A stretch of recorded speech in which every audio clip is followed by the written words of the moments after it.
একটা অচেনা গলি, দুপাশে 3 তলা 4 তলা বাড়ি, গায়ে ঠাসা কাগজের কাপে ভরা একটা দরজা, শিকল, তালা চাবি। 4-5টা মধ্যবয়স্ক পুরুষ গাড়িতে থাকাকালীন কানে এসেছিল কলকাতা, এটুকুই মনে পড়ে। তখন শহরের পরনে রাতের ছদ্মবেশ, বৃষ্টি, সাথে হঠাৎ লোডশেডিং। জানি একসাথে হওয়াটা কঠিন, কিন্তু অসম্ভব না। সেদিন আমি চিৎকার করতে পারিনি, জোর ছিল না দুদিনের না খাওয়া গলায়। 4-5টা ক্ষুধার্ত ঝড় কিভাবে যে সহ্য করেছিল শরীরটা, তার সাক্ষী বলতে জানালা দিয়ে দেখা যাওয়া একটা কারেন্টের খুঁটি, তাতে জড়ানো এক গছা কালো তার, আর কয়েকটা ফাটা দেওয়াল। ঝড় থামার পর 2টো রুটি আর সবজি, সেই যে অমৃত খেয়েছি, তাতে এত সহজে মরণ কি আর হবে? বাবা ক্যান্সারে মারা যাওয়ার পর মা রোজ আমার বিয়ে নিয়ে ভাবত।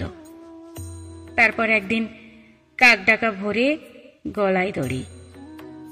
পাড়ার মঙ্গলের দায়িত্বে থাকা কয়েকটা মাথা, তাদের দৌলতেই আমার এই সংসার। অজস্র পুরুষ, কিছু রোজ, কিছু নতুন, এভাবেই মানিয়ে নিয়েছি।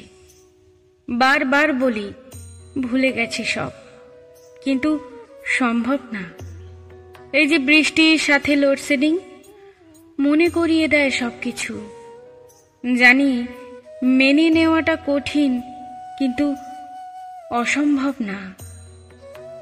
সংসারের দোরগোড়ে পড়ে থাকা প্রতিটা এঁটো কাপড়ের অবশিষ্টাংশে জমে আছে তুই বেশ্যা, তুই পতিতা, তুই কুলোটা। রোদ যেমন কপাল পোড়ায় দেশলাই বিড়ি সিগারেটের দোষে, তেমনই জলে মনটা। শহরের প্রথম বৃষ্টিতে ভেজার পর থেকে আর তেমন জ্বলে না শরীরটা। রাতের অন্ধকার রোদ ছুঁয়ে বলে, তুই অলক্ষী, তুই অপবিত্রা। শরীর প্রত্যুত্তরে বলে, আমি অনিচ্ছায় কলঙ্কিত, এখনো স্বেচ্ছায় নষ্ট করিনি সতীত্ব।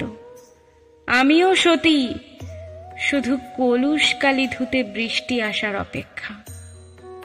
তখন আমার লোডশেডিংয়ে ভয় হয়।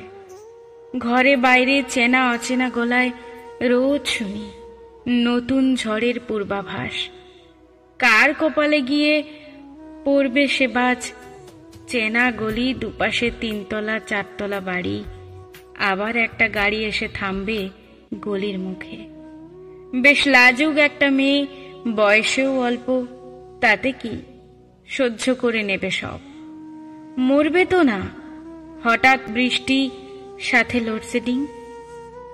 ঘরে আসবে আবার এক নতুন সতীন। চোখের সামনে সেই 4-5টা ঝড়।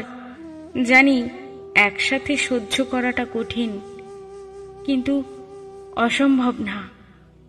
আমার মনে পড়ে যায় শহরের সেই প্রথম রাতের অন্ধকার, কলকাতার পরনে সেই রাতের ছদ্মবেশ, বৃষ্টি, সাথে হঠাৎ লোডশেডিং। জানি বারবার মনে করাটা কঠিন, কিন্তু অসম্ভব না।